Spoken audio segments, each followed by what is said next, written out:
So here we are back at the scene of the crime. It's 1 year later, January 6, 2022, as we take this live look at the U.S. Capitol. 1 year ago today, all hell broke loose. That mob storming the Capitol, sent there by then President Donald Trump. His supporters, angry, violent, racist. Yeah, remember that? They were saying very racist, vile things in this crowd, spraying bear spray and a lot of other things, just destructive and hell-bent on pausing our democracy. The big lie setting off, well, the biggest investigation in FBI history. More than 700 people charged, not enough. This morning, agents still are working to identify every single one of these terrorists. Domestic terrorists, folks, that's what they're called. Welcome to Start Your Day. I'm Sharon Reed alongside Mike Hill. Good morning, Mike.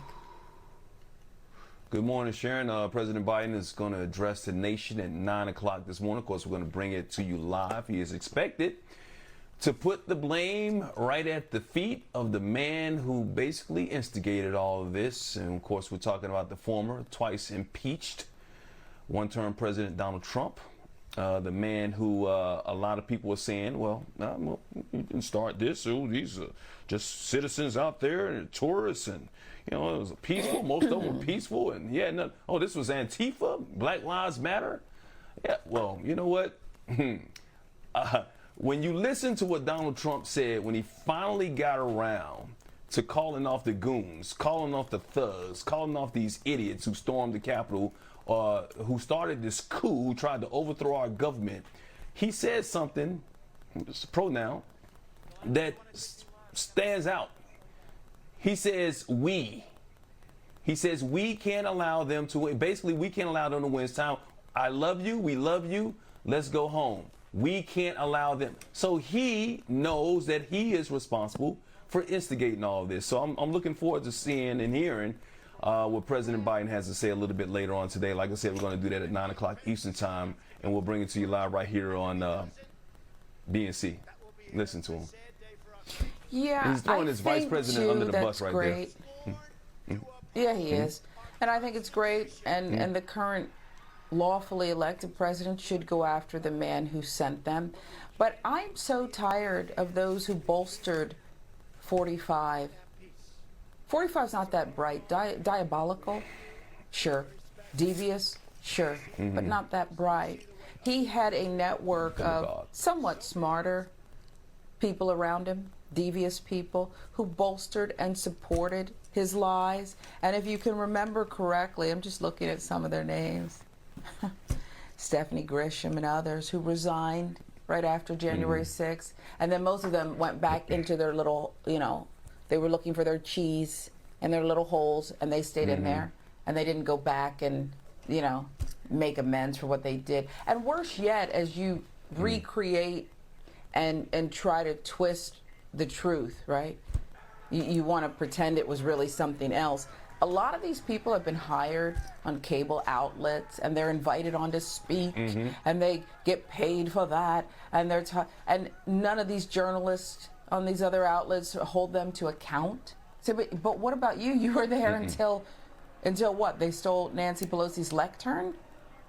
You were part of the lie. Yeah. These same people, and when I say part of the lie, remember what they were doing. In the days after the election, when their guy lost, they were helping him to varying degrees say, oh, yeah, this was stolen, and this isn't true, and Pennsylvania, and Arizona, and oh, yeah, what? Remember what they were doing? So it's great that 46 is going to condemn 45's lies. But he didn't stand there alone. And I'm not talking about Don Jr. I can hardly get it out. I was going to say something about chromosomal damage, but I'm done saying. I'm done, okay? Don Jr., Mike. You can, the weak chin, the way things roll off the tongue. I don't care who got him into the University of Pennsylvania, which is a fine institution, okay? He's not the sharpest tool in the shed. And neither is Eric, who we hear less about. Ivanka, I don't want to go there, so don't take me down that hole. I'm just saying that he wasn't alone, Mike. He wasn't alone, because most people who aren't that bright but are devious, they need an army of integrity-less people around them to help them who are a little bit smarter. Yeah, I mean, yeah, of course he needs help. The politicians that allow this to happen, that enable him. He also has a lot of idiots out there. I mean, look, this election, you think about it, 2020, Joe Biden got over 80 million votes. Yeah. Donald Trump still got, what, 75 million votes? He got a lot of votes. He still got a lot of She support. told you there was a basket. And once again, we talked about She this. said it was a full I mean, basket. what we saw in those 4 years. And then to know that, once again, I brought the stat up, you know, it's a poll, and you made a good point that they don't actually believe this, but they're saying it. They don't still acknowledge that Joe Biden is the president. Sure.